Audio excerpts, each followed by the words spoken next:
அதனாலதான் சொல்றேன், கடவுளிடம் அன்பு இல்லை, கருணை கிடையாது.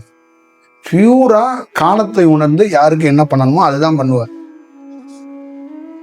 தப்பு செஞ்சுக்கிட்டு இருக்கிற என்ன வேணாலும் நீ வாழு, நான் உனக்கு ஹெல்ப் பண்ணுவார்லாம் கடவுள் செய்ய மாட்டாரு. அது உனக்கு முன் ஜென்மத்தில் கொடுக்கப்பட்டது. உன் உண்டியல்ல காசு போட்டாச்சு, நீ சாகுற வரைக்கும் இருந்தா வச்சுக்க அப்படின்னு போட்டாச்சு. அதை நீ என்னை பார்த்தாலும் சரி, திருப்பதிக்கு வந்தாலும் சரி, வரலனாலும் சரி, உனக்கு கிடைக்க வேண்டிய 100 ரூபா கிடைச்சே தீரும். நீ என்னை பார்த்துட்டு என்னாலதான் கிடைச்சிச்சு கட்டிட்டால, நானா வேண்டாங்கிறேன். சின்ன தம்பி படத்துல ஒருத்தன் கல்யாணம்னு சுத்திட்டு அலைவான்ல, அந்த மாதிரி கோயிந்தாவால தான் கிடைச்சிச்சு நீ சொல்லிட்டால, நானா வேண்டாங்கிறேன். ஆனால் உனக்கு அந்த 100 ரூபா என்ன நீ பார்க்கலனாலும் கிடைக்கும்.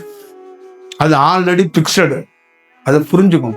அதே மாதிரி தனி மனிதனாக இருக்கிற ஒவ்வொருத்தருக்குள்ளேயும் நீங்க செப்பரேட்டா மாறும்போது உங்க வாழ்க்கைய, உங்களுக்கு கொடுத்துருக்கிற ப்ராஜெக்டை நீங்க சக்சஸ்ஃபுல்லா பண்ணுங்க. அதே மாதிரி உங்க கூட இருக்கிறவங்களையும் ரொம்ப கரெக்டா ஹேண்டில் பண்ணுங்க.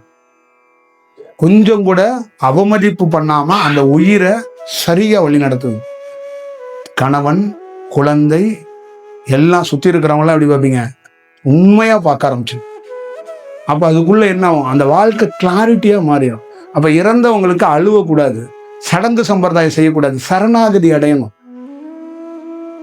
அழுதா செத்தவன் திரும்பி வர மாட்டான். அவன் இறந்துட்டான், அவனுக்குள்ள ஒரு அலைவரிசை இருக்கு, அது போய் பிரபஞ்சத்துல போகணும். அதை எப்படி போக வைக்கணும்? நீ சரணாகதியா தான் ஒரு வேலை பண்ணணும். அதே மாதிரி ஒரு தந்தைக்கு நீ செய்ய வேண்டிய கடமை என்ன, அதை கரெக்டா செய்யணும்.